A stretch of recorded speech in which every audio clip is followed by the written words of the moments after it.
Well, so what about the losers in today's botched coup? Those who thought Kevin Rudd really was up to the challenge and put their necks on the line for him.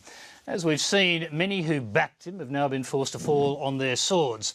One is the young up-and-comer Richard Marles, who has now resigned from his position, as you've just heard, as the Parliamentary Secretary for Foreign Affairs. Well, Richard Marles joins me now. Thanks for being there.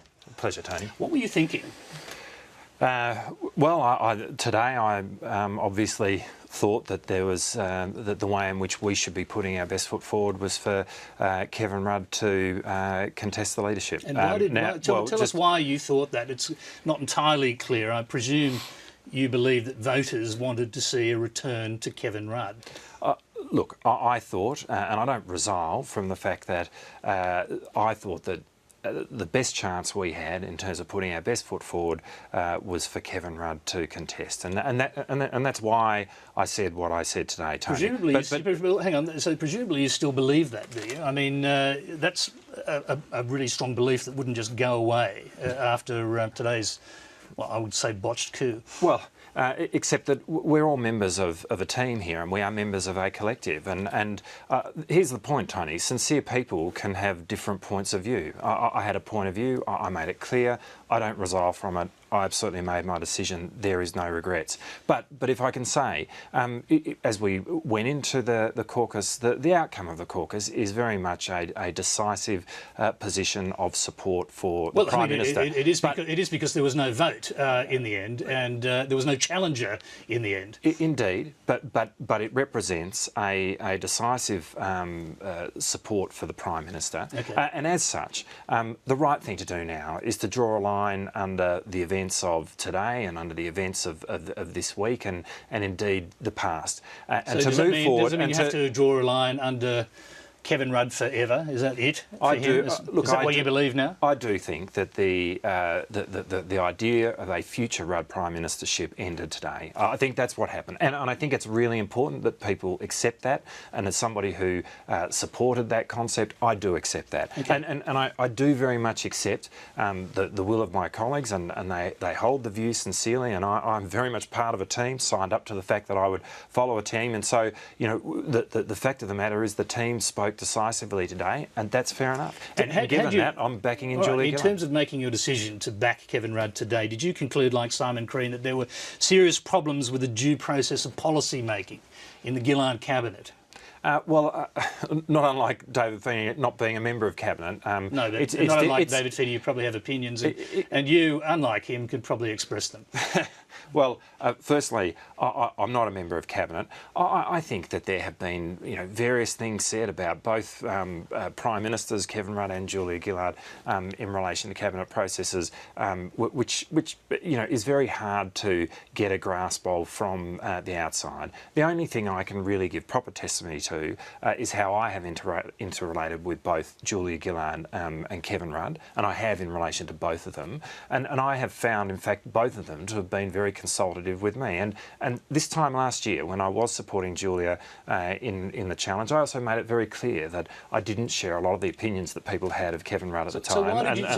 Why did you change then? I mean, you were supporting, as you say, this time last year, supporting Julia Gillard. What changed between now and then to make you, a young, smart politician with an ambition, change your mind? Well, I don't think it serves to go into an enormous amount of detail in relation to this. A few details. I will say something. I will say something. But today we are moving forward.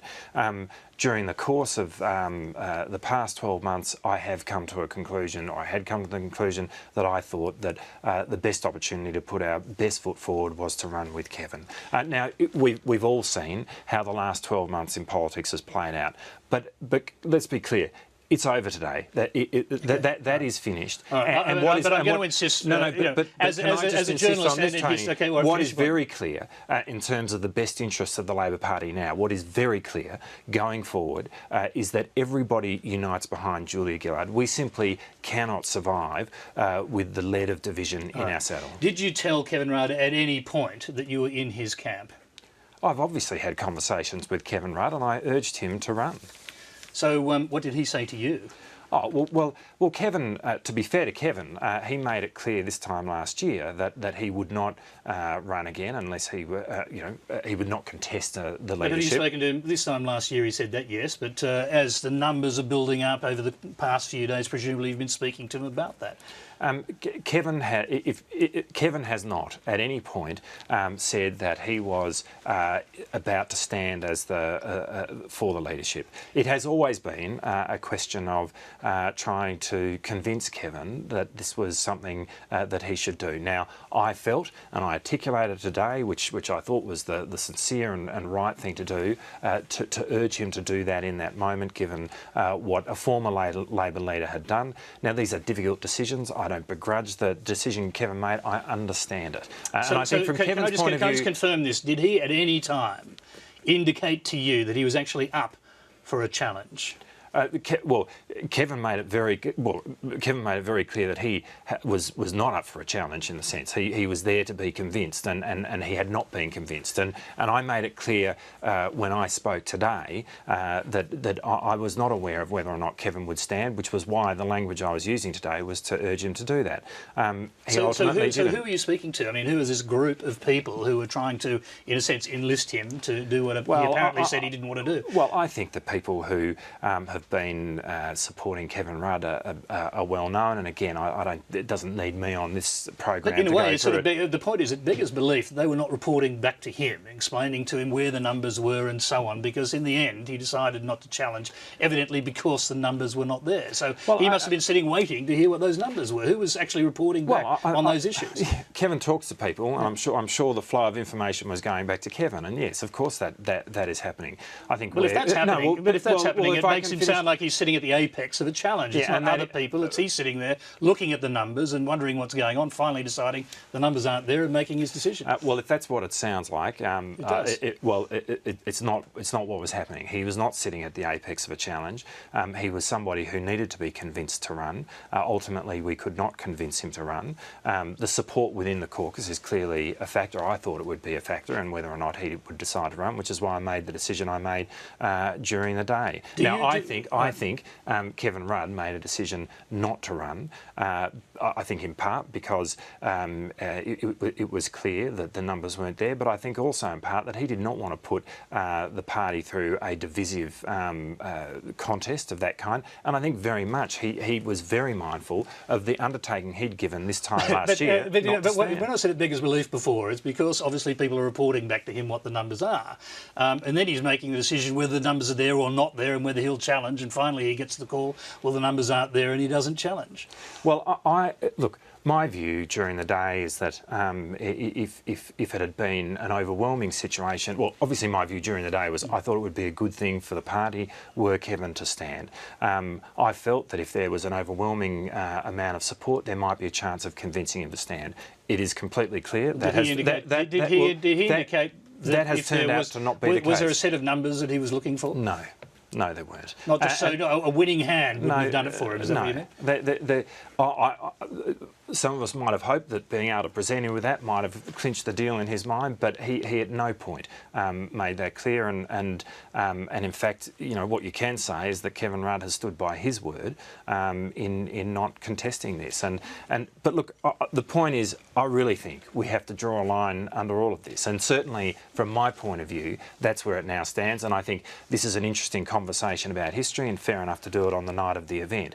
But going forward, people obviously, I mean, you've used the term "going forward" a few times now. I think we've got that message. So people want it. It's an important message, though. But you've made it. So let me ask you one thing: relevant in terms of those people who've been supporting. Do you regret now trusting Kevin Rudd to carry through with a challenge when it came to the crunch? Well, it wasn't a question of trusting Kevin Rudd to carry through with a challenge. All I did today was publicly urge Kevin to take a step, which he decided not to do, and that's fair enough. I understand why he didn't do it. I felt the right thing for me to do, in all sincerity, given where I thought things were at, was to ask him to do that. But let's be clear now. Where we're at now is the caucus has overwhelmingly endorsed the Prime Minister, Julia Gillard. I made the point during the day, in the very interview where I said that I urged Kevin to stand, that Julia Gillard, I thought, has been a great Prime Minister in doing a very difficult job. I hold that view. In that sense, my view has been completely consistent. And what is completely clear now is all of us need to unite behind Julia Gillard going forward. And I do think that if we can do that, if we can take the division out of the equation, not unlike what David Feeney has just said to you, we can win this election. And it's so important that we do that. Richard Marles, we thank you very much for coming. Difficult night for you. We thank you very much for being here. It's a pleasure, Tony. Thanks.